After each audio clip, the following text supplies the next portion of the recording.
அஸ்ஸலாமு அலைக்கும். எல்லாம் நல்லா இருக்கீங்களா? இன்னைக்கு நம்ம சேனலில் புதினா சட்னி தான் வெரி ஈஸியாக சிம்பிளாக டேஸ்ட்டாக செய்ய போகிறோம். வாங்க எப்படிலாம் பார்த்துடலாம். புதினாவை கையளவு எடுத்திருக்கேன், 3 பச்சை மிளகா எடுத்திருக்கேன், 3 பல்லாரி வெங்காயம் எடுத்திருக்கேன். நார்மல் சைஸாக எடுத்துக்கோங்க, ரொம்ப குட்டியாக வேணாம், ரொம்ப பெருசாக வேணாம். தக்காளி அதே போல் நார்மல் சைஸில் தக்காளி 4 எடுத்துக்கோங்க.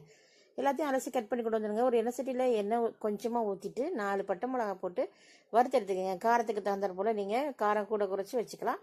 1/4 கப்பு கடலைப்பருப்பு, 1/4 கப்பு உளுந்து, ரெண்டையுமே தனித்தனியாக போட்டு பொன்னிறம் போல் வறுத்து எடுத்துட்டு அதே எண்ணெய் சட்டியில் வெங்காயம், தக்காளி 1 by 1 தான் போட்டு வதங்கின பிறகு தான் ஒன்று ஒன்றா போடணும். அப்புறம் பச்சை மிளகாய் இதெல்லாம் முடிஞ்ச பிறகு புதினா போட்டு 2 கலர் கிளறி விட்டுட்டு அப்படியே ஆஃப் பண்ணி வச்சுருங்க. புதினா இலையை போட்டுட்டு அதுக்கப்புறம் தேவையான அளவு உப்பு போட்டு நல்லா குறைன்னு மிக்ஸில் அரைச்சி கொண்டு வந்துடுங்க.